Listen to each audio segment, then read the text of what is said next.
أعوذ بالله من الشيطان الرجيم. بسم الله الرحمن الرحيم. وإذ قتلتم نفسا فادارأتم فيها والله مخرج ما كنتم تكتمون فقلنا اضربوه ببعضها كذلك يحيي الله الموتى ويريكم آياته لعلكم تعقلون ثم قست قلوبكم من بعد ذلك فهي كالحجارة أو أشد قسوة وإن من الحجارة لما يتفجر منه الأنهار وإن منها لما يشقق فيخرج منه الماء وإن منها لما يهبط من خشية الله وما الله بغافل عما تعملون أفتطمعون أن يؤمنوا لكم وقد كان فريق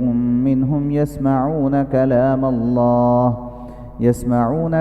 الله ثم يحرفونه من بعد ما عقلوه وهم يعلمون وإذا لقوا الذين آمنوا قالوا آمنا وإذا خلا بعضهم إلى بعض قالوا أتحدثونهم بما فتح الله عليكم ليحاجوكم به عند ربكم أفلا تعقلون صدق الله العظيم.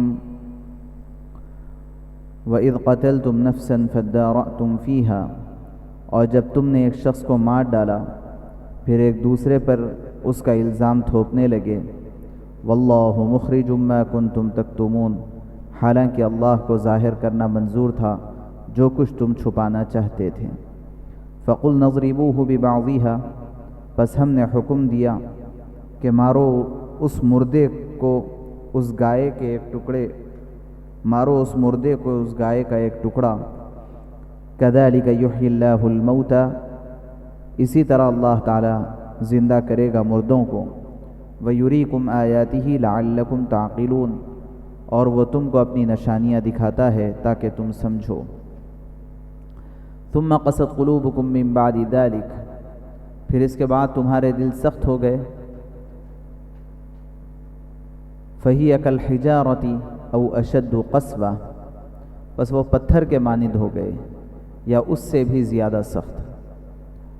وَإِنَّ مِنَ الْحِجَارَةِ لَمَا يَتَفَجَّرُ مِنْهُ الْأَنْهَارُ، پتھروں میں بعض ایسے بھی ہوتے ہیں جن سے نہریں پھوٹ نکلتی ہیں. وَإِنَّ مِنْهَا لَمَا يَشَّقَّقُ فَيَخْرُجُ مِنْهُ الْمَاءُ، بعض پتھر پھٹ جاتے ہیں اور ان سے پانی نکل آتا ہے.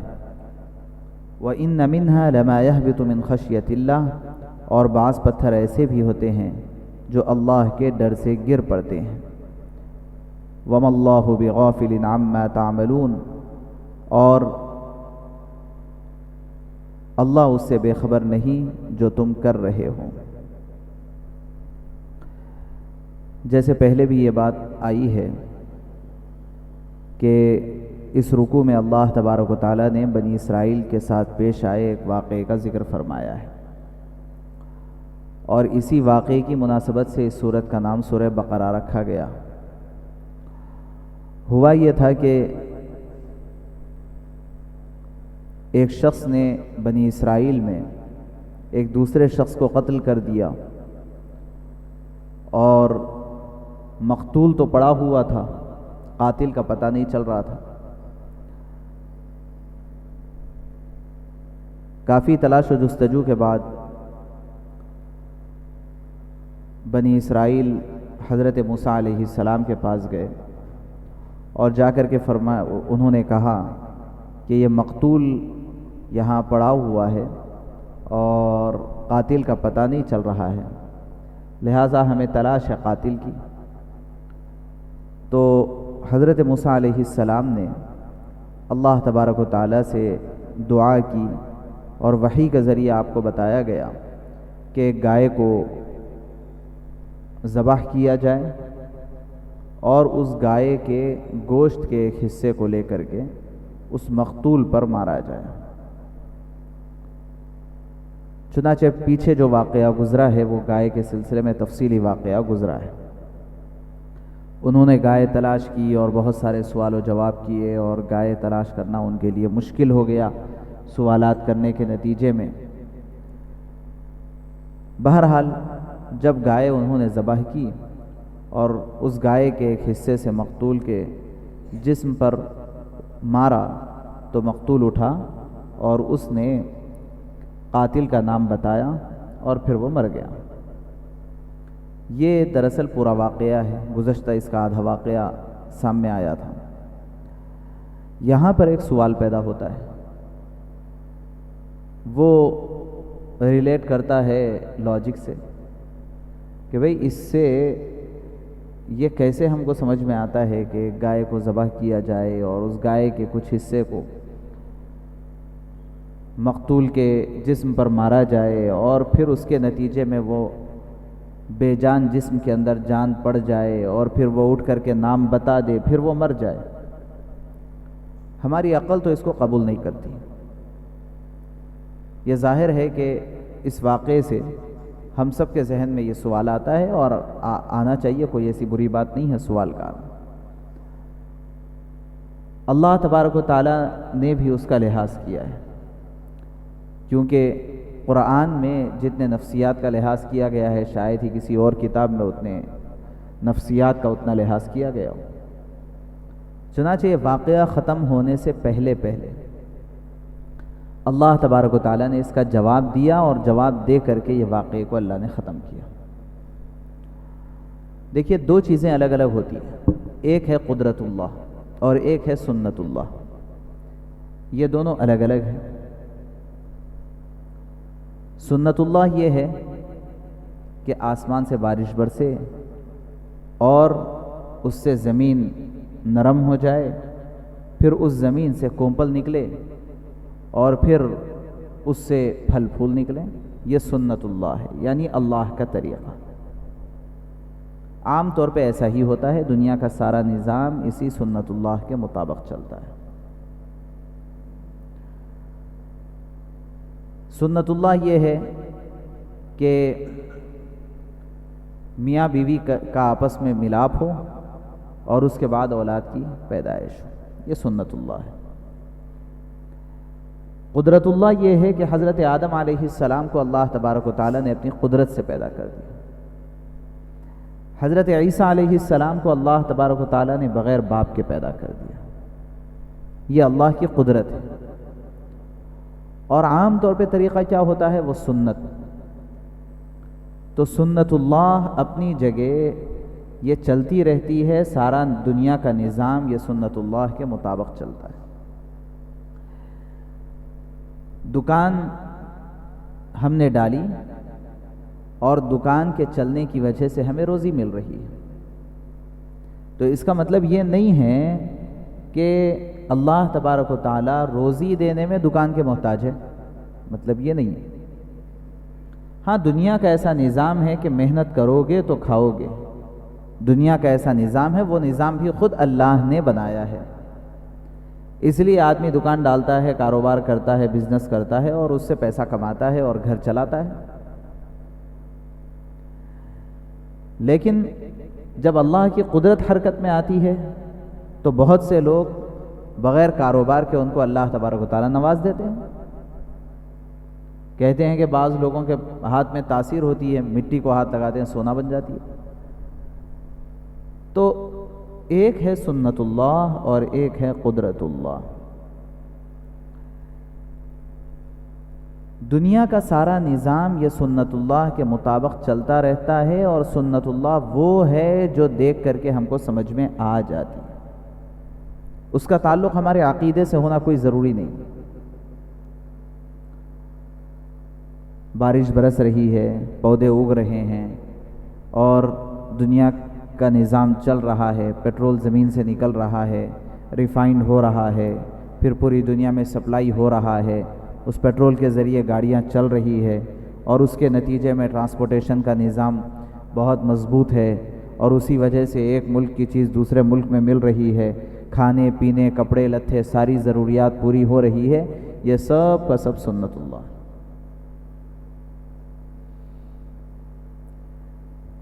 اس کے ساتھ ساتھ اللہ تبارک و تعالیٰ کا ایک اور نظام ہے جو حرکت میں آتا ہے، اس کو قدرت اللہ کہتے ہیں۔ اسی سے متعلق ہے مرنے کے بعد دوبارہ پیدا ہو جانا۔